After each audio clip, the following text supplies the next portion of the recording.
Welcome to Barrington's White House. I'm Roland Potter, Culture Director here. Thank you so much for continuing to join us as we continue with our third Thursday Art Night Out series. So, as always, we want you to continue to look at our website to see what's coming up next over the next several weeks, and also to acknowledge our sponsors, donors, sustainers, individuals who help us and make what we do here possible. Julie Skoda, Kathleen Newman, very important, highly regarded area artists for many years in the Chicagoland area. Their pastel landscapes are well known, and today they're going to do a number of things for us. They're going to talk a little bit about their own process, how they paint, and they're also going to show us the paintings that they want us to learn from as they do their demonstration here. And also they're going to be painting together outside, so it's plein air on the beach. So it's going to be a little bit different than some of the other Third Thursday Art Night Out events, but I'm sure you'll enjoy it. Thank you.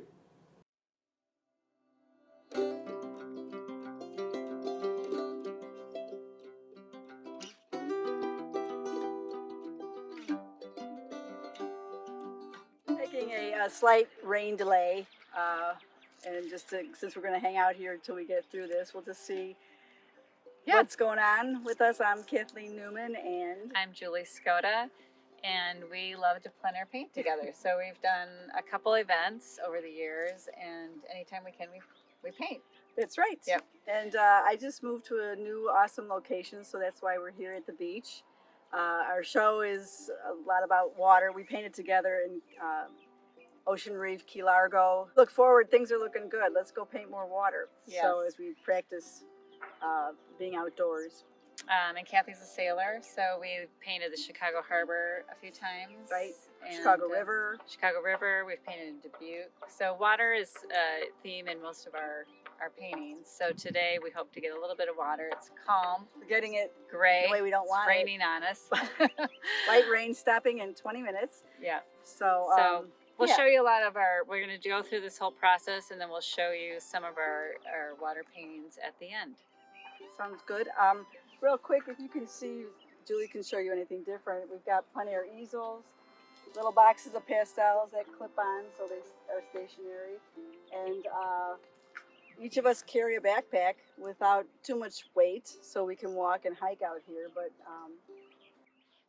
the paintings will be unveiled again once the rain stops. But it's a nice lightweight setup with all these different colors to interpret being out in nature, which to me is the best way to study color, because as we're out here and it's changing subtly. This is a gorgeous day to paint actually, because there's no bright sun, the shadows aren't moving, it's very relaxing, a little moody, a little hazy, and you look at the color of the sky and it looks like maybe it's whitish, but there's more color. The more you stand out here and look, the more color you see. So that's the benefit I feel of plein air painting, plus being outside. Yeah, outside, and you can't wear sunglasses because that's going to skew the color. So we both have hats on to kind of block the sunlight from us and any ambient light. And we both did starts that are a little different, and but we're both seeing color, and it's fun to do it together so we see color differently.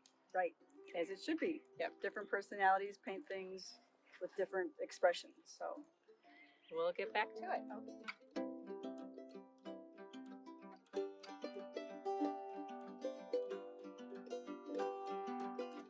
So after looking at the landscape, I take a small viewfinder and work out my composition. I'm using a pencil, and I did identify the center. I want to stay out of there. Just looking for values and shapes as I get started.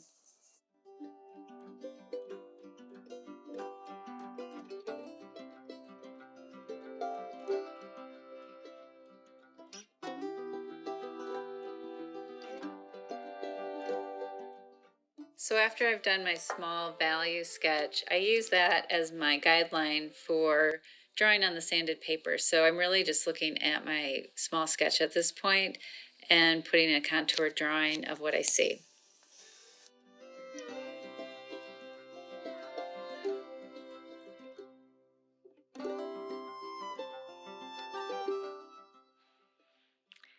I have a small sketch off to the side of the major shapes in my composition, And then I usually take a pastel pencil in any color that I feel like drawing in to record those shapes on my, in this case, it's a UArt sanded pastel paper.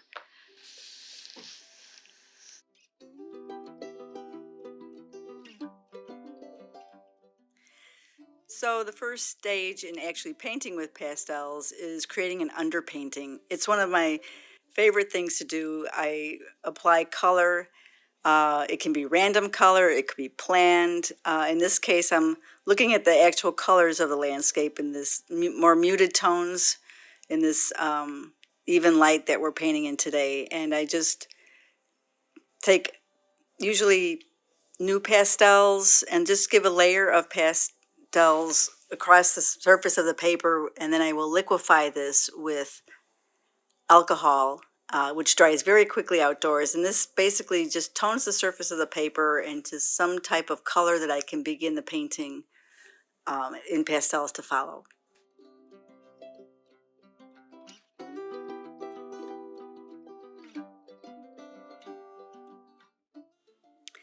In this painting outside today, I'm using this alcohol spray because it will dry quickly.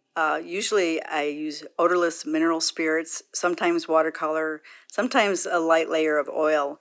There's many different things you can try in the underpainting, but the goal here is just to get the surface of the paper wet and blend all my colors softly together.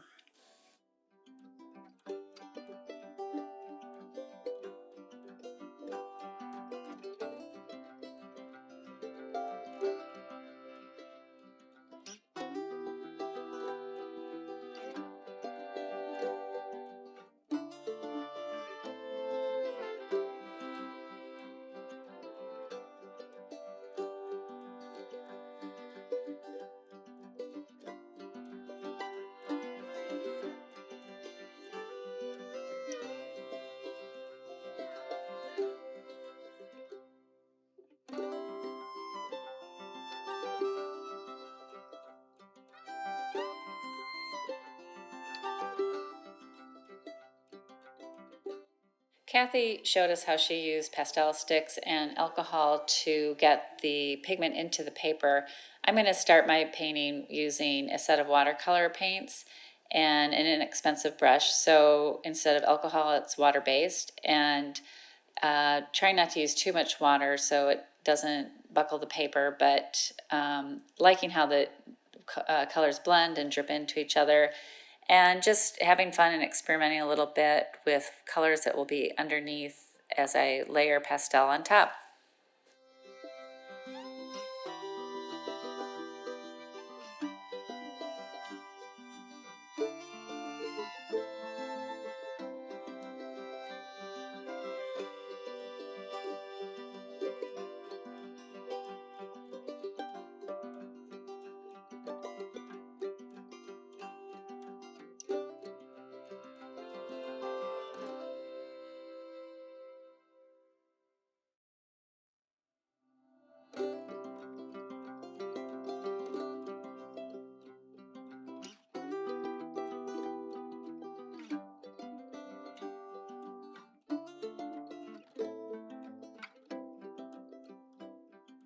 After the watercolor's dried, I'll start by applying dry pastel sticks on top.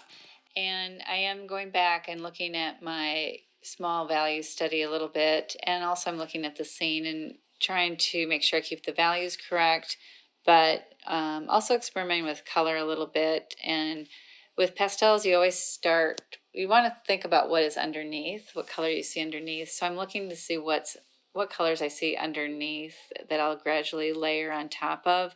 And to me, that's the most exciting and interesting part about pastels, is being able to layer color and create new and unique combinations. So the yellow that I put underneath the sky, a little bit of that will peek through as I layer it with these lavenders and light greens and light blues, as I start to create the effect of distance and atmosphere in the painting.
So now my alcohol underpainting is dried, and I can go into working with the color. Um, Trying to think of what value I need. We've got some clouds overhead, and I just grab something in the correct value towards blues. But after underpainting, this is another really fun stage for me because the colors, like you can't make a mistake. You just try a few colors and you can always modify, and that's the beauty of pastel, is blending and mixing color right before your eyes. And what I think is really interesting as we're watching our videos together is Julie started out with such bright colors, and I'm working in a more muted palette, and it's just fun to see how we each respond to the same scene before us.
So I feel like I've put in a variety of colors for the sky, mostly cools, blues, and some lavender is looking nice. As I keep looking at the sky, I see warmth in the clouds, and it's just fun to layer all these colors together.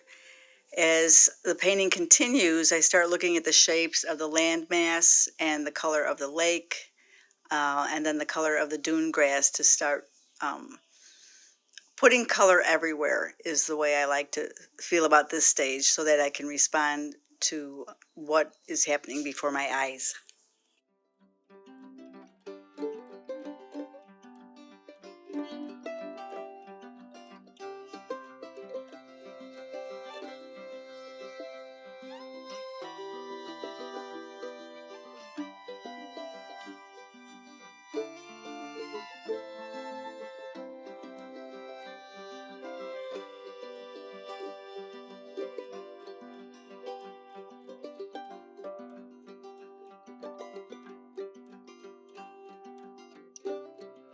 We're both kind of on pace for this demo, and so I'm about halfway through.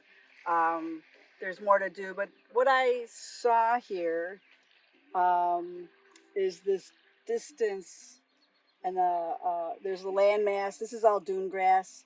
The distance back here that fades away into the horizon, which I think is really interesting, and then the sky is more than it's about 2/3 of my painting. So the painting's mostly about sky and then this distant landmass. The sky keeps changing. I said earlier, I love this even light. It's to me very relaxing, except for the rain part. But anyway, as the clouds move, I'll start working more on this as I continue. But here's my really quick sketch where I've got the horizon 2/3 down and then sky, and that's all I need to get going, especially plein air. We're not going to you know, I'll get done what I can get done, but I'm responding to the color I see and what I can do. Now, as I'm looking, it's actually getting a little more pinkish purple back here. So I'll continue with that. But basically, I have color everywhere, and I'll start to refine some of my shapes and, you know, cover with a little more pastel. I still see the underpainting color showing through, but basically, um, this, I'm excited about being here, and I actually am excited about this color of the sky, and we'll just continue on. I'm about halfway through my painting as well, and what I thought was kind of fun is it's Kathy's painting. She's doing this tall vertical, and I decided to do a long horizontal format. My center of my painting is also right here, and I'm working with the lower horizon line.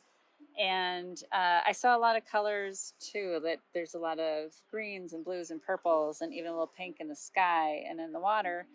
I love that contrast and the lightness with the dune grasses and kind of this, because it's still not spring. I mean, it's still early spring and we don't have the greens showing through yet. So there's a lot of these rusty, purpley colors in our darks. So the light is changing a little bit. We did get a little wet, but not terribly wet. So the problem with pastels is you don't want to get too wet or you're going to get all these water spots. So they dry and we'll keep on painting.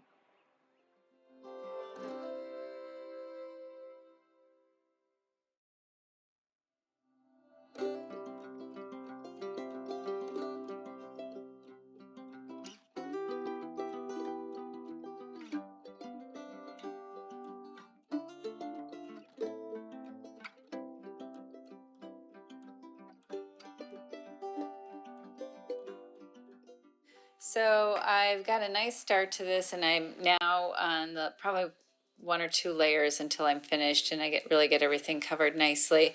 I like a lot of the under painting to show through and some of these layers, so I'm not going to do a completely filled in painting. Also, we'll think of this more of a study for a future painting. It's only 6 by 12, so it's small, but it's also big enough that I could finish it and make it a finished piece as well. But right now I'm just testing color, lights against darks, working with the clouds, which are standing out too much now, so I'll gradually soften that. It's very tactile. You just want to, depending on how much pressure you use and how light a pressure, you can vary the textures, mark making, and create your own unique painting.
This is the next phase of painting. I've done the underpainting, I've put color everywhere, and now I continue to respond to the painting in front of me and also the scene in front of me. Sometimes I might go off in a little bit different color direction than what I'm actually seeing because the color in the painting itself has intrigued me. So it's a give and take of what's real in front of me and possibly responding to the feeling I have from the colors that I'm actually looking at on the surface of my painting.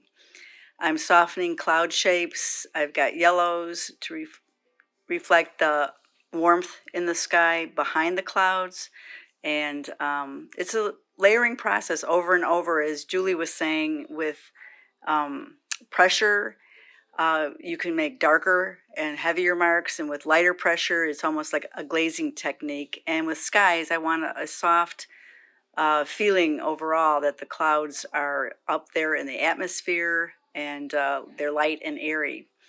Now on the ground, I'll use more pressure for the landmass and the grasses that are coming forward. And I show a few little reflections of some buildings in the distance, just to kind of set up a little more interest further in the space of the painting.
So this really is the final stages. I want to soften that tree line in the background, so I am adding a little violet on top of those rust colors. I also want to break it up a little bit, and I'll add, I want to soften some of those edges. So playing around with color just a little bit more, finding spots that I want to highlight and brighten, and I'll be done.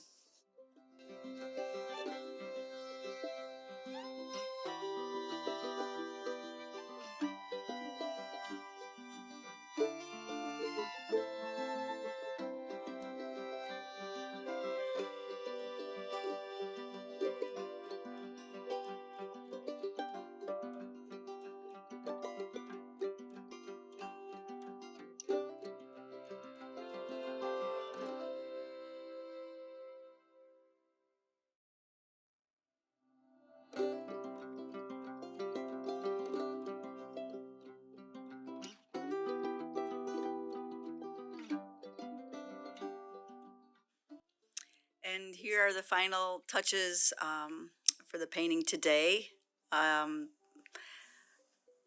You take what you get when you paint in plein air, and we have a little threat of rain, so we're kind of under the gun in our finishing time. And this is also plenty of time to get down what you need to see and what you need to record.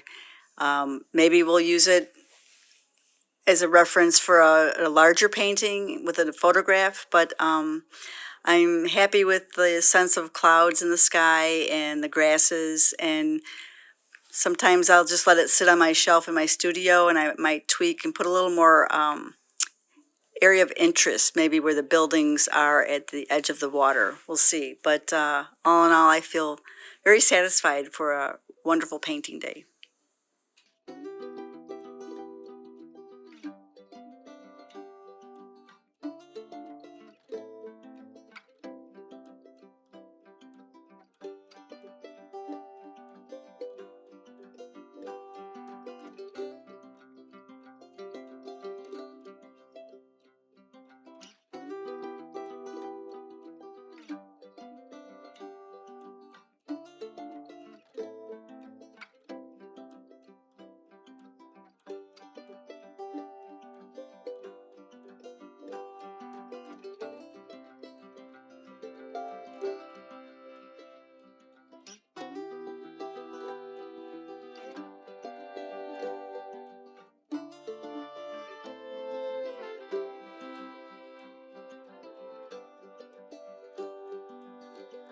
So thanks for joining us. We've painted for an hour. We're both quick painters, and with plein air, that's really to our advantage. These can be framed. We'll sell them. Everything we do is for sale, or they can be used as a study for future larger pieces. And we're also both involved with Chicago Pastel Painters, and we're really lucky this year that the International Association of Pastel Painters are having their international exhibit in Chicago in, what is it, in June, I think? Yes. In June. So that's a great opportunity. Right. So there's information for Julie, Skoda.com, Yep. KathleenNewman.com. If you have any questions, contact us about anything you've seen, any other questions. There's going to be a cute question and answer period also right after this segment. But this show in Chicago is an international pastel show. And if you like what you've seen as far as how pastels are handled, it's highly unusual to see an entire show dedicated to the pastels, and to see them in person, framed in a beautiful gallery situation is very unique. So I wouldn't miss it. It's a really unique opportunity that won't come again for a while.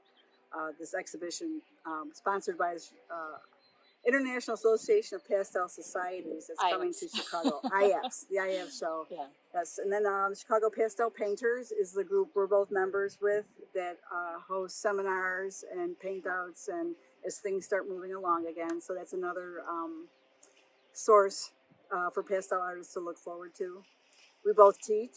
I teach in Old Town, and I teach privately at times. And I teach in LaGrange, and I also teach online, and so does Kathy. So you can be anywhere and take classes from us. Yeah. So yeah, we enjoy painting. We enjoy hanging out. So thanks for this opportunity. For hanging out with us. We might not have been out here otherwise. Yep. So it was a great day. It's beautiful. So Thank you.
It is pretty funny. They're almost addictive. It's like you feel like you need to get every color. You really don't. You need to get some bright color. You can always modify the colors, but the longer you paint in pastels, the more pastels you will buy. It's you just keep.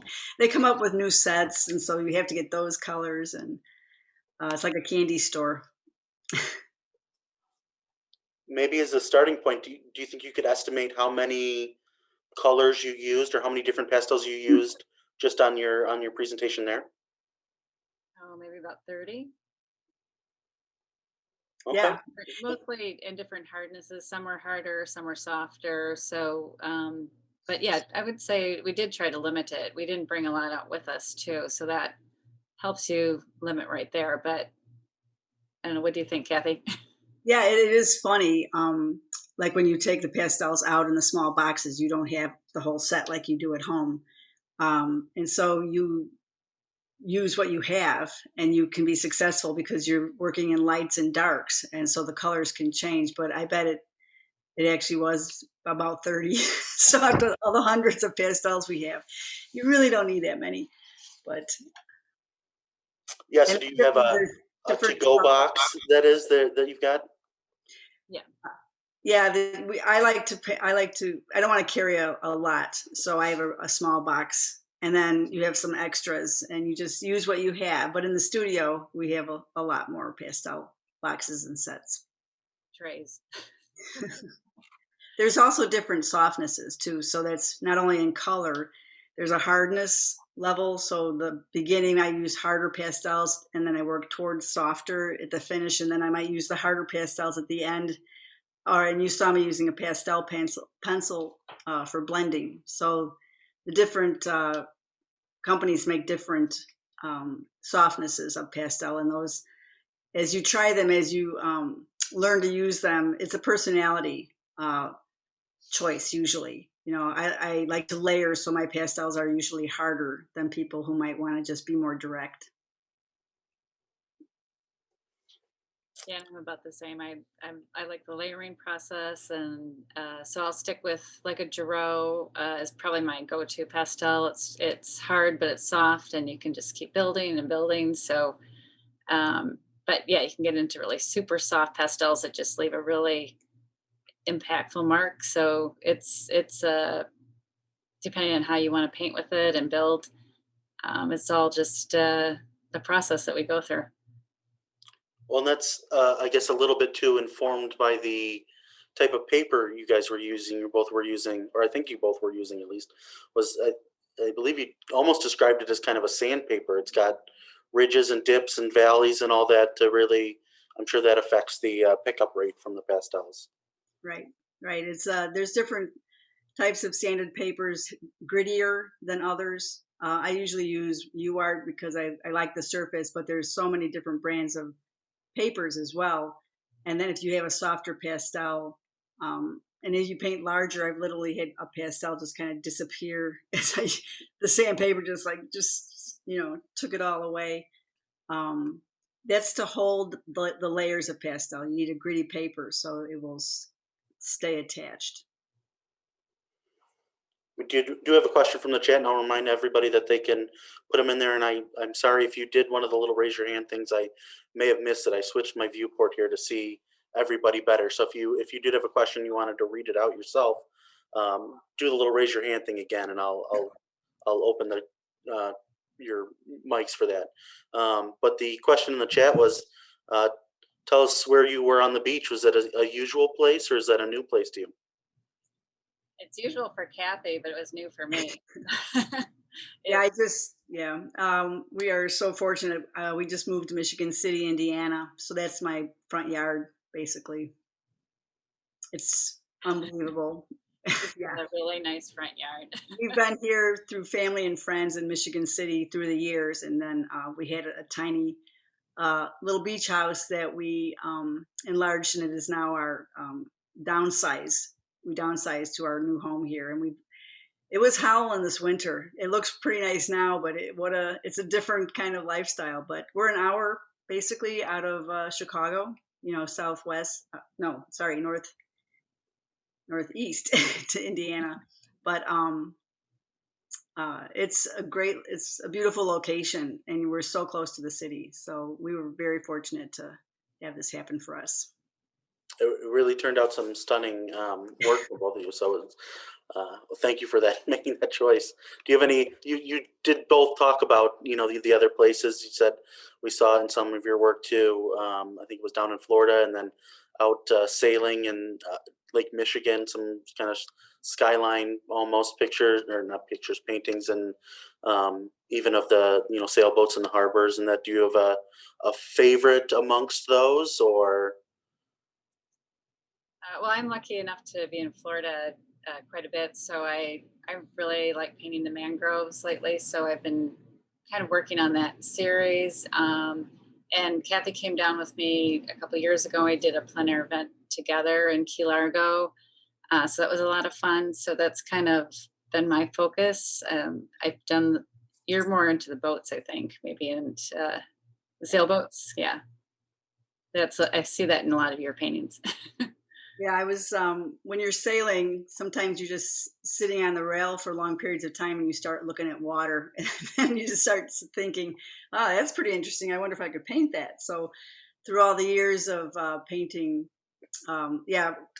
we're sailors. I've been sailing since I was 12 years old, and Chicago's got great harbors. Actually, Michigan City does too, but we're in the Chicago harbor, so that's just a wonderful vantage point, looking back towards the city, and then the sky is reflected in the water, so you have a lot of opportunity for color variations and playing with color, because all the reflective qualities that are fun to look for. So Absolutely. And speaking of, so how long have you two been painting together? How did you meet? Well, actually, I took a class from Kathy maybe 10 years ago, longer. I can't remember. not longer. It Not wasn't longer, not longer. Yeah. Yeah, no, it was fun. It was fun. I studied with her for a little bit, and then started going out on my own teaching. So we just kept in touch, and the Chicago Pastel Painters have been a great organization to keep us all connected. And a lot of you guys are here tonight, which is really fun. But it's a small community. And so we've been able to stay touch, and we have that shared interest of water. So we've done quite a bit of painting together just on our own. That's right. Important to mention that you're both still teaching. Is that correct? Yep. And you can always find out more about both Kathleen and Julie on their websites, which was theirnames.com, which is very convenient, isn't it? We've got some more questions here. What was the brand of the pastel box you used for the demo? I think that was probably a good size if you're going to be using about 30 different colors for some plein air. My box is a Heilman box, Heilman. It's their small sketch box. Now, I might have only used 30, but there's probably 150 to 200 pastels in that box. And we usually break them down to smaller pieces for the outdoor set, so you can bring more colors. You do want to have the color variety. You want to be able to pick and choose what you have. But like Julie mentioned, I use Girault. It's a French Girault, and they're smaller sticks, so you can get more colors with those. And then I have another small box on the side, but I never got those out because we thought it might start raining again. So, and what box do you use, Julie? I have the Heilman too, but at that day I used the Dakota pastel box, which was a little bigger, but I didn't know what was going to happen. So yeah, same thing, just pulled out a few pastels overall though.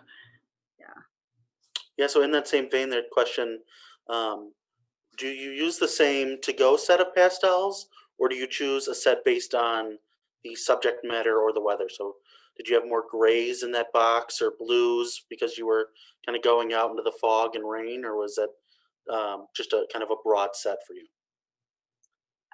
I had a really broad set, but it's kind of just my usual. It's packed and ready to go. So you can, I mean, it doesn't matter what scene you're working, it's just you'll focus more on neutral colors if that's what the atmosphere is that day, or you'll get out those bright colors and work with what you see. Your box actually looked more neutral than mine, I thought.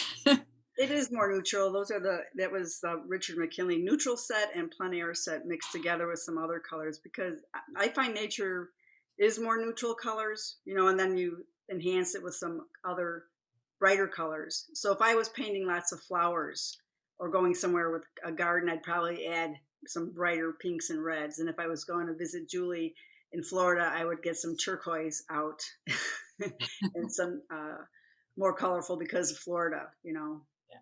And now that summer's coming, you know, you could maybe switch some things out. But it's a basic set. I don't really alter it too much.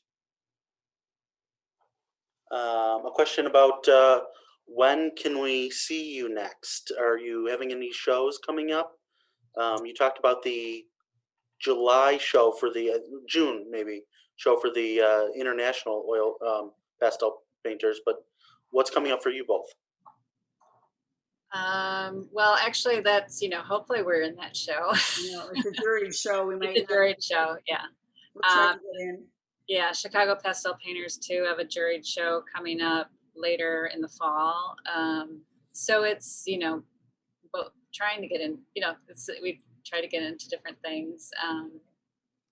I'm having a show. It's an in-person show in Park Forest at the Tallgrass Gallery. That's from May through June. I can give the dates if anyone wanted to email me. It was on hold, and then it was on hold, but they are going to have it. I don't think there's a reception, but it is a pastel show. There's 5 of us, and now I wish I had read it sooner, but I know Ted Fuca and Mary Lynn Sullivan and myself and Mike Barrett Kolazinski, and then, oh my gosh, Mary Kay Whitlock. So all well-known Chicago pastelists, and we're having a show there at the Tallgrass Gallery in Park Forest. And they're really organized, and they've, you know, I think they're going to put together a really good show. I just don't know if there's a reception, which is kind of sad right now, because as all of us artists know, that's like the fun night out.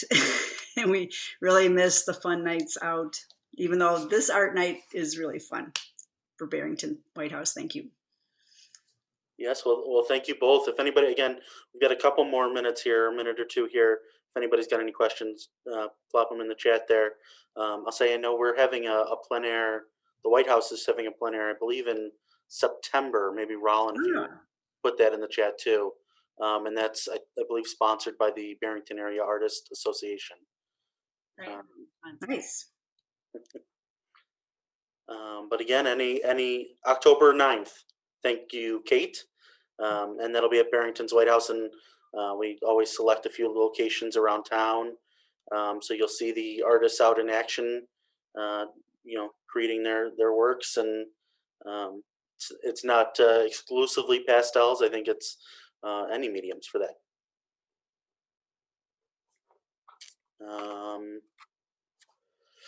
If anybody has anything else, otherwise we'll thank you, Kathleen and Julie. And if you guys want to make any final comments, we'd love to have you in person as soon as we can. That would be fun. Yeah. Another time. But Thank you. it was really a unique opportunity. You know, Julie and I got together. We went out and took the and did the demo, which I think was really fun to put together for this particular event. We probably would, I know we wouldn't have filmed it otherwise, but even just to get together, it's so new now to get outside and get closer. So we really enjoyed it, the whole presentation. Yeah, it was a good excuse to paint, and we appreciate your support. So thank you. Yeah, thank you so much.